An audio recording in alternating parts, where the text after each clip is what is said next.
Hello, നമ്മളിന്ന് ഓഡിറ്റിങ്ങിലെ കുറച്ച് പോർഷൻസാണ് cover ചെയ്യുന്നത്. ടാക്സ് ഓഡിറ്റ് എന്താണ്, ഇൻറ്റേർണൽ ചെക്ക് എന്താണ്, ആനുവൽ ഓഡിറ്റ് അതിൻ്റെ അഡ്വാൻറ്റേജസ് ഒക്കെ എന്താണ്, പിന്നെ വൗച്ചിങ് ആൻഡ് വെരിഫിക്കേഷനും പിന്നെ ഡ്യൂട്ടീസ് ഓഫ് ആൻ ഓഡിറ്ററും.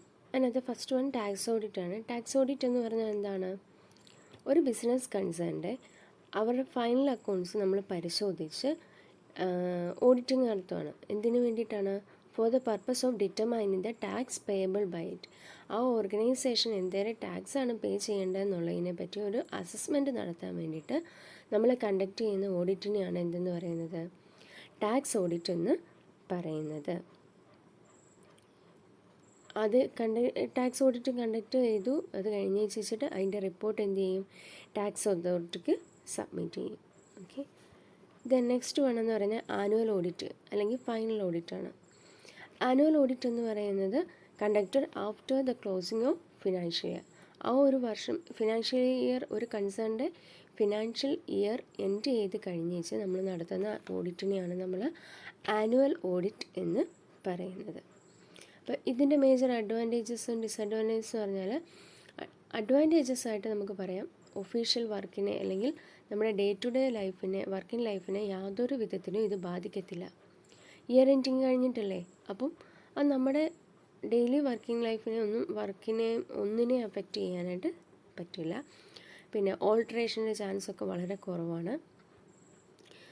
വർക്ക് നമുക്ക് എന്ത് ചെയ്യാൻ പറ്റും?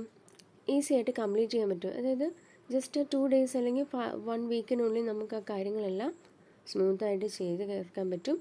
എക്സ്പെൻസീവ് അല്ല, ലെസ് എക്സ്പെൻസീവാണ്. പിന്നെ വരുന്നത് ഓഡി വർക്ക് പെട്ടെന്ന് തന്നെ നമുക്ക് കംപ്ലീറ്റ് ചെയ്യാൻ പറ്റും.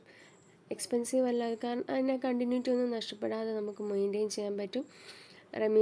ഇടയ്ക്കിടയ്ക്കൊക്കെയാണ് ഓഡിറ്റിങ് നടത്തുന്നതെങ്കിൽ അതനുസരിച്ചുള്ള ചിലവ് നമുക്ക് ഇൻക്രീസ് ചെയ്യും. അപ്പോൾ ഇത് ആ ഒരു ഇഷ്യൂ ഉണ്ടാക്കുന്നില്ല. പിന്നെ ഡിസഡ്വാൻറ്റേജസ് ആയിട്ട് നമുക്ക് എന്തൊക്കെ പറയാം? കംപ്ലീറ്റ് ചെക്കിങ് നടക്കുന്നില്ല. ഈ 2 ദിവസം കൊണ്ടോ അല്ലെങ്കിൽ 1 week കൊണ്ടോ നമുക്ക് ഇത്രയും കാര്യങ്ങൾ കവർ ചെയ്യുക, അല്ലെങ്കിൽ എല്ലാ ബുക്സ് ഓഫ് റെക്കോർഡ്സും പരിശോധിക്കുക, നോട്ട് പോസിബിൾ. പകരം എന്ത് ചെയ്യും? ആവശ്യമുള്ള ചെറിയ ചെറിയ കാര്യങ്ങൾ മാത്രമേ നമ്മൾ അതിനകത്ത് പരിശോധിക്കുന്നുള്ളൂ.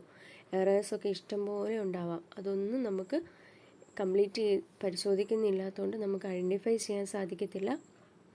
വലിയ വലിയ കൺസേൺസ്, ഇഷ്ടംപോലെ ട്രാൻസാക്ഷൻസ് നടത്തുന്ന കൺസേൺസിന് ഈ ഇയർ എൻഡിങ് ആയി കഴിഞ്ഞേച്ച് നമ്മൾ ഓഡിറ്റ് നടത്തുക എന്ന് പറഞ്ഞാൽ അതവർക്ക് പോസിബിൾ അല്ല. കാരണം അത്രയും ട്രാൻസാക്ഷൻസിൻ്റെ പിന്നീടായി ഒരാഴ്ച കൊണ്ടിരുന്ന് അനലൈസ് ചെയ്യുക എന്ന് പറയുന്നത് പോസിബിൾ അല്ല.